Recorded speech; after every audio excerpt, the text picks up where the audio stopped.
Thank you for staying with us. Now, many Nigerian states are either financially unstable or heavily indebted. Dwindling oil revenue and the COVID-19 pandemic has even made the situation worse, leaving them cash-strapped. How can states ensure a steady internally generated revenue and improve fiscal transparency, accountability, and sustainability? Joining me is the Director, Center for International Advanced and Professional Studies, Professor Anthony Kila. Good morning. Good morning. Thank you for joining us on TVC Breakfast. Good morning.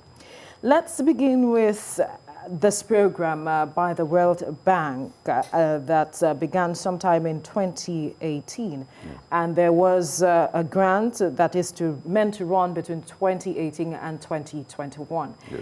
And sometime a data released sometime last year said out of the 36 states, only 12 states were unable to meet up with this program due to its falling short of the recommendation. But from your point of view, how are states fared at ensuring accountability, fiscal transparency, and sustainability thus far? Well, thus far, I think that result that you cited, it's a good snapshot of where we are. Right. So out of 36, 12 met the criteria to get some grant.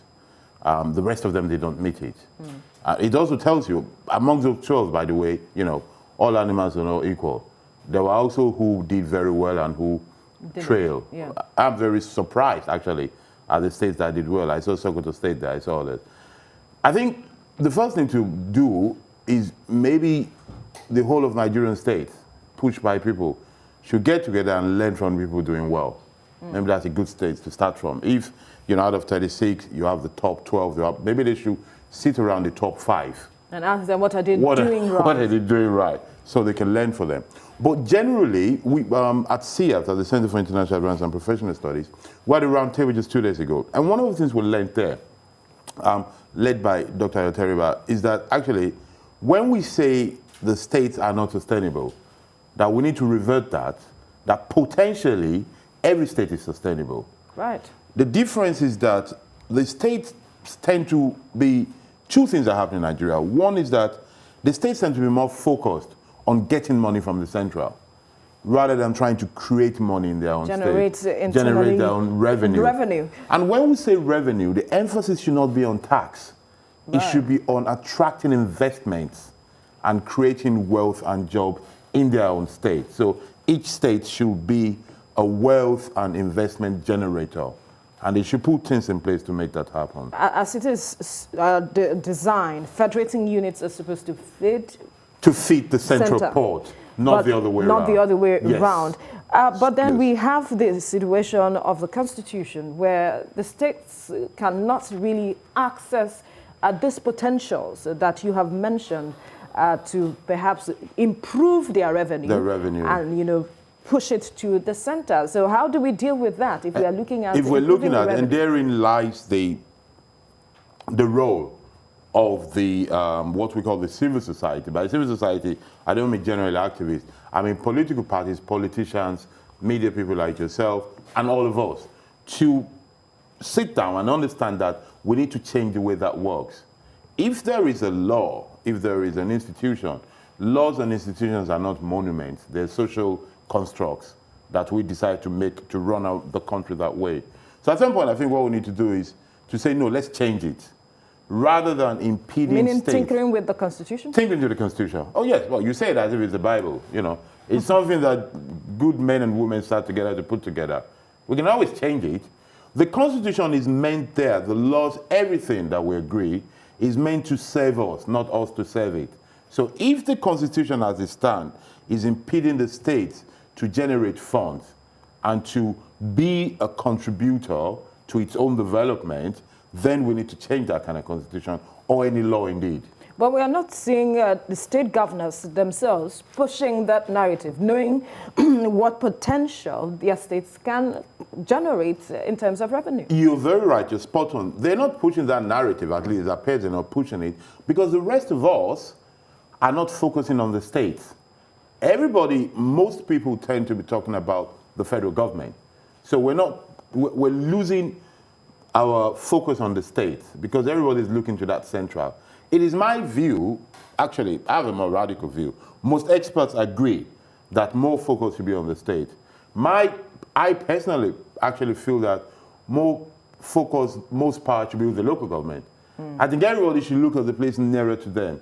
If everybody is focusing on their community, their local government and their state, I think that the federal government should actually be redundant. Because in reality, there are so many federal ministers that are not needed. There are duplications. I think everything should be happening in the state and better still in the local government. And if everybody is looking at the potential and the real delivery of the state government, I believe in turn, will be forced to be more proactive in getting power and doing things. By the way, the other things we don't do, which I think we'll be doing, because this report that you're citing, I think people should go and look at it and look at the states that have done well and the ones that have done badly. So that when everybody comes out and says His Excellency is talking, they should know the excellencies are not equal. Who is the one performing well and who is not the one performing well? And why are they not performing? And why are they not performing well? And I think this year report does a great duty because it's not something you can argue with. It is money. You know, you can never argue with money. It is there, the criteria are there, so we should know who's doing well.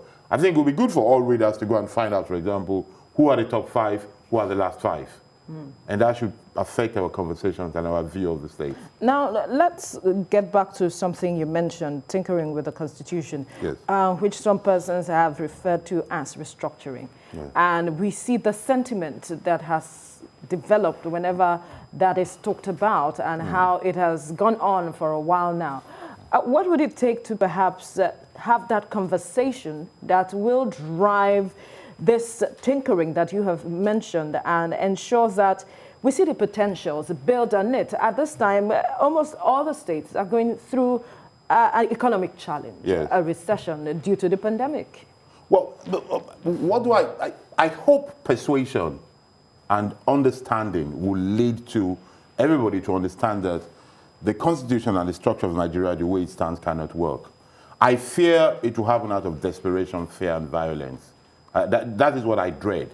I hope it comes through persuasion and understanding and sit down to do it. I think it's only natural. There are people who, either because they benefit from the status quo or because they have a limited understanding of the dynamics of things, are clinging up to what we have now, which is not working. But it's sad, but it's okay. It's human nature. I think in about 1831 or so, when they decided to do street lights in England, in that century, there were people who protested saying that if you have street lights, people will not be able to sleep at night and their privacy will be invaded because if there are lights and they will not be able to pray. Yeah. And that they would tinker with the plan of God to divide day and night. That if God wanted light to be at night, He would not have created the night. It's just human nature to cling on to the present. But the greatness of humanity is the ability to change the present in view of a better future. Right. We have tried what we have for what? Since 1966. It is not working. The best we have as a country is marginal improvement. When you do a comparison to our potential as the country Nigeria, and you compare it, juxtapose it to what our peers are doing, we're very much behind.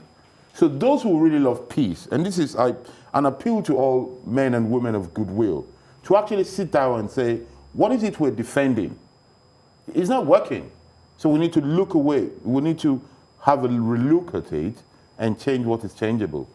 Now, you mentioned something about understanding or who are enlightened, people who are enlightened, who understand Yes. these things. But then when we have perhaps, that is perhaps one of the situations on the ground for a lot of persons. Yes. How politically aware are a majority of persons? How do they understand what should be and what shouldn't? How do we begin to push the narrative and ensure perhaps accountability, transparency, and ensure that the right things are done? We are talking about potential for the future of the country. I think it's education and information. And we need to educate people to understand that they're citizens. I think that's the first thing. We need to let people know that rather than consuming politics and political news like followers and supporters, they need to start seeing it as citizens. So they can ask themselves, regardless of who I voted for last time, is this person doing the right thing? You know, regardless of where I stand. So we need more citizens and less voters and supporters. We also need, in a way, to find a platform, a way to let people who are actually normal people who are producers of wealth and job take the center stage in our political... When you say normal, how do you mean? Well, I think a pharmacist, a carpenter, a farmer that wakes up in the morning and all they do is do their job, a cameraman that all they do is just do their job. Those are the normal people for me. People who live on being seen, being talked about, being called, who don't actually produce things, those are the ones I don't call normal. So I think normal people who have bills to pay, who don't have astronomical salaries or incomes coming in, who have to manage their bill, and they create things, those people need to come to the center stage of our discourse. And they need to weigh life, everything we talk about, with their own, again, normal life. But seemingly, a majority of these persons you have mentioned don't seem to be interested. That's where we started from, education, information. They need to be interested. They don't have to run for office. I disagree with that talk of saying everybody should go and run for office. I actually think politics is overrated in Nigeria. We need to be talking more of professional productivity, product and services. We need to be talking more about that. You see, because it is my view that our biggest problem in this country is actually scarcity. We're not as rich as we think we are. We don't have enough of anything. We don't have enough schools, we don't have enough money, we don't have enough hospitals. Because we don't have enough of things, that scarcity, it is what leads people to now beg and bribe and steal because there is not enough. And it makes it thrive. And it makes it thrive. So, and here comes in the corruption. It is my view that actually corruption is a product of scarcity. It is because people do not have that they beg. So when there is not enough jobs, there is not enough place in school, there is not enough hospitals, there is not enough house to live, nepotism kicks in. People now become, they worship human beings instead of God. Then they seek godfathers because that is the person that will push their career. It's because of scarcity. If there was enough, or at least enough for you to be able to get what you need without begging anybody, you will see that things like corruption, nepotism, and arbitrary powers will be reduced. So we really need to have a functional way in which we think things. And it is my view that part of what we need to do is as citizens, again, not necessarily electoral people, to look at the people governing us like managers and say, are they performing? Amongst them, who is performing well? I think people should have in their mind today, for example, that if I were to choose the next president or the next governor, say I look at all the senators and say, if I want to promote them or just change them from senator to governor, which of them will I choose? People should start thinking that way. Which of them is performing well? Which of them have not done anything at all?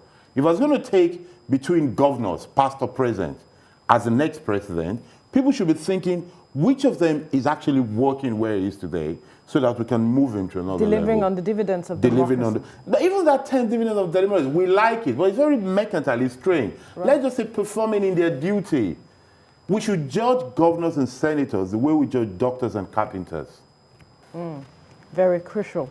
Well, the World Bank is hoping that, is optimistic, more states will meet up with its requirements this time around, moving forward. Yes. But with the pandemic at hand, like we have pointed out earlier, and the situation that we see across the board, do you see that?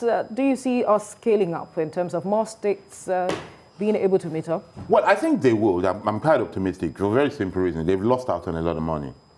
They know. As a teacher, if you do remedial classes in August, you'd see that people tend to work harder because they've seen other people pass and they did not pass. Because the point of this thing is that states were graded and were rewarded. Yeah. Some failed, some passed. And it's not just a pat on the back or you clapping for them or me clapping for them. What actually happened is that the money was shared among few. So I think they will work harder to make it happen. Let us hope they don't cheat. Let's hope they actually do it well. Is there a possibility for that? Oh, well, there is something which, during the CIAPS roundtable, which Yemi Kolakwa pointed out, that sometimes people can, instead of answer the question to get the answer, sometimes people can go from the answer to the question. So rather than do what is required of them, they might start flipping with papers to get it done. But let's be optimistic and have an open mind and hope that will not happen. In terms of the reduced revenue because of the COVID thing, it's a situation. It's not a good situation. But the essence of human being is that man, if well thinking, if rational, the Homo sapiens, man does not adapt to nature. Man adapts nature to its own. So here we are, here's pandemic. What do? We start wearing masks. What do? There's pandemic. We review the way we think. We do social distance to keep ourselves safe. We wash our hands. Then we think of production. Whether there's pandemic or not, people will keep eating. Whether there's pandemic or not, people will need health facilities. Absolutely. So we don't need to focus on to say now that there is this pandemic, how do we generate wealth and jobs? You see, that should be the fixation. So that just because there is pandemic, it doesn't mean that the world is stopping. It means reduction, movement is reduced. It means gathering is limited. But so we need to think of new ways of approaching Absolutely. issues. And sad to say, even the problem comes with possibilities as well. Even the pandemic thing. I'm sure the people selling sanitizers are laughing to the banks now because more than ever, people are buying sanitizer. I'm sure the people doing internet services are not really complaining about pandemic, except when they lose someone or when they're sick. So it's about thinking. You see, this mindset that comes from the boardrooms, workshops, and studios, where people are every day trying to make things happen, is what we need to take into governance. That's the whole point. Starting from the states. So we need to think, let's find solutions. Every day, let us work to create job, wealth, and satisfy people's needs and wants. All right, let's quickly take a look at the criteria that is used to evaluate. And one of it is increased citizenship engagement in budget process and implementation of the Treasury single account. And you would recall how this issue of the TSA, Yes. what it generated, especially for lecturers and schools. We saw the reaction and all of that. Yes. Increasing citizenship engagement, we don't see much of that when it comes to budget processes. How do we improve upon that? Well, generally, we don't see that in governance because our democracy is jaundiced. We have a democracy in which the people in power think that the citizens are there to serve them. That's the origin of a lot of our problem, our democratic existence, as I call it. Right. If we can clarify the fact that nobody forces you to be governor, senator, or president. You are in your house, you decided to come. If you say, I was called upon, it's your group of friends. It's definitely not me, definitely not most of us. So if you decide to serve Nigeria, you should know that the key verb is serve. So you must give account to the people you're leading. And part of it is citizen engagement. You see, the essence of citizen engagement is not just to show off or to talk to people, is that you get an input. Feedback and input into what you're planning to do. So when you want to do your budget and you say, we're planning our budget, can we have a town hall meeting? Can we publicize what we plan to do? Not just what we've done. The budget tends to be better. Because the real people, again, the normal people, as I call them, will be able to express their view on it. All right. We'll leave the conversation here now. Professor Anthony Kila, Director, Center for International Advanced and Professional Studies. Thank you for your time on the program. Thank you for having me.